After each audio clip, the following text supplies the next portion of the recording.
جلد ہی ملک میں general election ہونے والے جو شیڈولڈ ہیں، اس کے باوجود اگلے مالی سال کے بجٹ کو ایک الیکشن بجٹ کی بجائے ایک ذمہ دارانہ بجٹ کے طور پر ترتیب دیا گیا ہے۔ یہ الیکشن بجٹ اگر ہوتا تو اس کی خد و خال کچھ اور ہوتی، لیکن حکومت کا یہ فیصلہ تھا کہ ہم نے پاکستان کی گروتھ، پاکستان کے معاشی انڈیکیٹر، پاکستان کی میکرو اکنامک ڈائریکشن، اس کو ہمیں مد نظر رکھ کے بجٹ بنانا ہے۔ یہ مجھے گائیڈنس تھی وزیر اعظم کی، اور الحمدللہ اس بجٹ کو اسی طرح ترتیب دیا گیا ہے۔ جب اس کے آپ خد و خال دیکھیں گے اور کوئی بھی انڈیپینڈنٹ اینالسٹ وہ کہے گا کہ یہ ملک کی ترقی کے لیے بجٹ ہے، اس میں کوئی سیاسی آبجیکٹو نہیں ہے۔ جناب اسپیکر، ہم نے بھرپور مشاورت کے بعد ان ایلیمنٹس آف ریئل اکانومی کو منتخب کیا ہے جن کی بدولت ملک کم سے کم مدت میں دوبارہ ترقی کی راہ پر گامزن ہو سکتا ہے۔ بجٹ تجاویز میں ہماری ترجیح ڈرائیورز آف گروتھ ہے، جس کی میں اب تفصیل جو ہے وہ میں پیش کرتا ہوں۔ سب سے پہلے ایگریکلچر یعنی زراعت کا شعبہ، اس کا ملکی معیشت میں ریڑھ کی ہڈی کی حیثیت ہے۔ اگلے مالی سال میں اس شعبے کے لیے مندرجہ ذیل اقدامات کرنے کی تجاویز ہے۔ زرعی قرضوں کی حد کو جو اس سال وزیر اعظم نے اپ سکیل کر کے 1800 ارب لے کے گئے تھے، اس کو بڑھا کر 2250 ارب کیا جا رہا ہے زرعی قرضے۔ جناب اسپیکر، بجلی اور ڈیزل کے بل کسان کے سب سے بڑے اخراجات میں شامل ہیں۔ اگلے مالی سال میں وزیر اعظم نے فیصلہ کیا ہے کہ 50,000 زرعی ٹیوب ویلز کو شمسی توانائی یا سولر پر منتقل کرنے کے لیے اس بجٹ میں 30 ارب روپے مختص کیے گئے۔ نمبر 3، معیاری بیج یعنی ہائیبرڈ سیڈ یا بیٹر یا بیسٹ سیڈ ہی اچھی فصل کی بنیاد ہے۔ ملک میں معیاری بیجوں کے استعمال کو فروغ دینے کے لیے ان کی امپورٹ پر تمام ٹیکسز اور ڈیوٹیز ختم کی جا رہی ہیں۔ اس طرح سیپلنگز کی درآمد یعنی امپورٹ پر بھی کسٹم ڈیوٹی ختم کی جا رہی ہے۔ موسمی تبدیلی کی وجہ سے ہارویسٹنگ کی مدت کم سے کم ہوتی جا رہی ہے۔ ان کے ساتھ ساتھ اگر کسان نے تیسری فصل بھی اٹھانی ہے، اس کے لیے ضروری ہے کہ پکی ہوئی فصل کو جلد سے جلد اس کو سنبھال لے۔ اس کے لیے حکومت نے فیصلہ کیا ہے کہ کمبائن ہارویسٹرز کی ضرورت ہے، اور اس کے استعمال کو فروغ دینے کے لیے یہ ہے کہ اس پہ تمام ڈیوٹیز اور ٹیکسز کو ختم کر دیا جائے۔ چاول کی پیداوار کو بڑھانے کے لیے رائس سیڈر، پلانٹر اور ڈرائرز کو بھی ڈیوٹی اور ٹیکسز سے مستثنی قرار دیا جا رہا ہے۔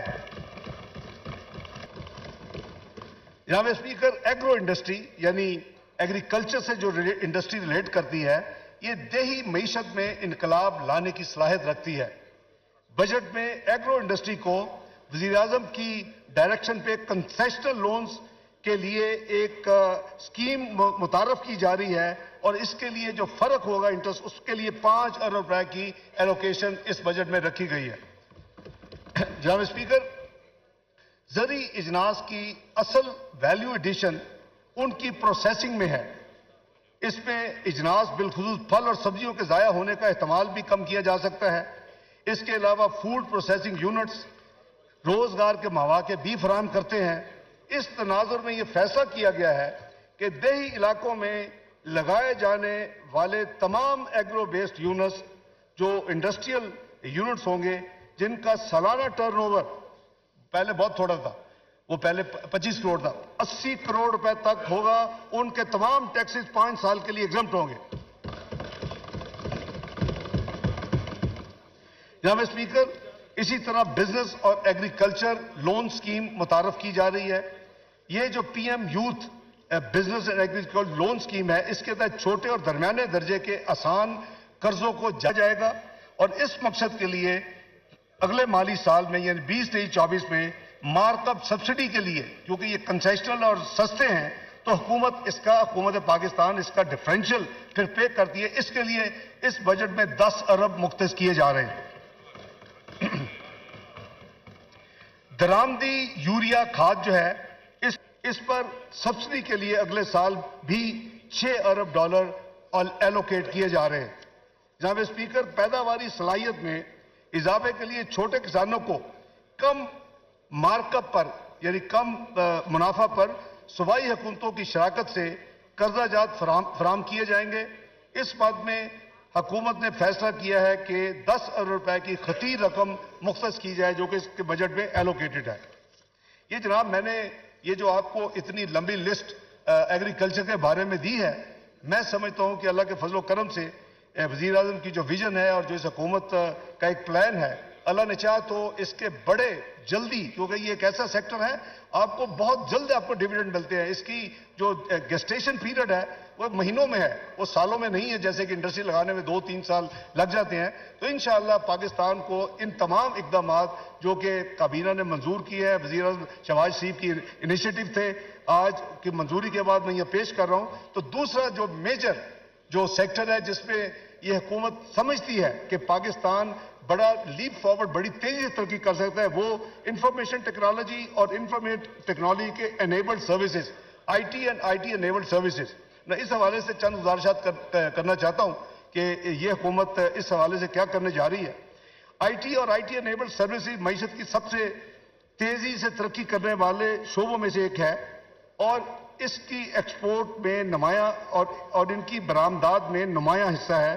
عالمی معیشت میں مسائل کی وجہ سے یہ شعبہ بھی مشکلات کا شکار ہوا، پھر بھی ہمیں یقین ہے کہ یہ شعبہ آنے والے سالوں میں انجن آف گروتھ ثابت ہوگا انشاءاللہ۔ پاکستان اپنا کاروبار کرنے والے فری لانسرز کے اعتبار سے دنیا میں دوسرے نمبر پر ہے۔ جناب اسپیکر، یہ بڑی امپورٹنٹ میں آپ کو انفارمیشن شیئر کر رہا ہوں۔ فری لانسرز کے حوالے سے Pakistan I T and I T enabled services میں دنیا کے دوسرے نمبر پر ریکگنائز ہو رہا ہے۔ ان کو درپیش مسائل کا حل عمومی طور پر اس شعبہ کے مسائل کو حل کرنے کے لیے بہت ضروری ہے۔ اس کے لیے حکومت نے جو اقدامات کا فیصلہ کیا ہے وہ میں عرض کر دیتا ہوں۔ آئی ٹی برآمدات کو بڑھانے کے لیے انکم ٹیکس پہلے ہی صرف 0.2% یعنی 0.25% کی ریاتی شرح لاگو ہے، فلیٹ اس پہ ہے۔ یہ سہولت ابھی ختم ہونے جا رہی تھی، اس سہولت کو 30 جون 2026 تک جاری رکھا جائے گا اور یہ ایگزمپشن 3 سال کے لیے مزید اس کو توسیع دی جا رہی ہے۔ فری لانسر کو ماہانہ سیل ٹیکس گوشوارے جمع کرنے کی دشواری کا سامنا کرنا پڑتا تھا۔ کاروباری ماحول میں آسانیاں پیدا کرنے کے لیے $24,000 تک سالانہ کی ایکسپورٹ پر فری لانسر کو سیل ٹیکس رجسٹریشن اور گوشواروں سے ایگزمپٹ قرار دیا جا رہا ہے اور اس کے علاوہ ان کی ریکویسٹ کے مطابق حکومت نے فیصلہ کیا ہے کہ ان کی صرف سمپل ایک سادہ 1 سوے کی انکم ٹیکس ریٹرن ہوگی اور اس کو انٹروڈیوس کیا جا رہا ہے۔